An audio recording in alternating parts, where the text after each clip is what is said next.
Limit x tends to 0 sin x by x, এটা মানে কত? 1 1। আরেকটা তো আছে এক্স বাই সাইন এক্স, এটা মানে এটা হলো 1 1। তো মানে সাইনের জায়গায় শুধু 10 10 দিলে কত হয়? 1 মাইনাস cos 7x বাই হচ্ছে 3x square, limit x tends to 0। এখানে চেষ্টা করব 1 মাইনাস cos 2 এর সূত্র ফেলার, কিন্তু এখানে তো 2 নাই। 1 মাইনাস cos 7 7x না, এখানে তো 2 নাই। 2টা চিন্তা করব কিভাবে?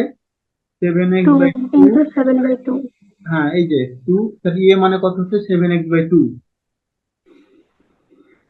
লিখতে পারি, না লিখলেও সমস্যা নাই, যদি বুঝি। 2 ইন্টু 7x বাই 2, নিচে হচ্ছে 3x square, limit x tends to 0। তাহলে 1 মাইনাস cos 2 এর সূত্র কি? 2 sin 2 sin স্কয়ার square এ মানে কিন্তু 7x বাই 2, নিচে থাকলো 3x স্কয়ার।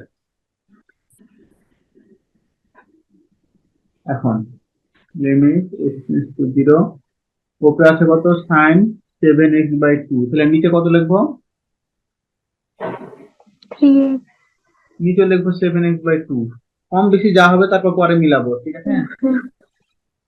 কম বেশি যা হবে সেটা পরে মিলাবো, ওপরে যা পাবো sin x এর সাথে নিচে তাই হবে। প্রথম কাজ হচ্ছে sin এর সাথে যা আছে নিচে তা লিখবো, যেহেতু সূত্র তাছাড়া মিলবে না। এখন স্কয়ার ছিল, স্কয়ার দিলাম। হুম, এখন কি আছে? উপরেটা 2 ছিল, এই যে 2 বসালাম। হুম, এরপর নিচে 3 ছিল, এই নিচে 3 দিলাম। এখন এই যে এক্স স্কয়ার ছিল, এখানে এক্স স্কয়ার হয়ে গেছে, কিন্তু যেহেতু স্কয়ার আছে, ঠিক না? তারপর নিচে বেশি লিখছি কত? 7/2, তার উপরে বেশি স্কয়ার, তার মানে কি 49/4 নিচে লিখছি না? 49/2 হ্যাঁ নিচে লিখছি 49/4, তাহলে উপরে লিখে দিলাম আমি 49/4। নিচে লিখছি 49/4, তাহলে উপরে লিখে দিলাম আমি 49/4। হিসাব সহজ। আগে সূত্র মিলানোর জন্য যা যা লেখা দরকার লিখে ফেলছি, তারপর যা যা বাকি ছিল তা বসে দিচ্ছি। তাহলে কাটাকাটি করলে কত হয়?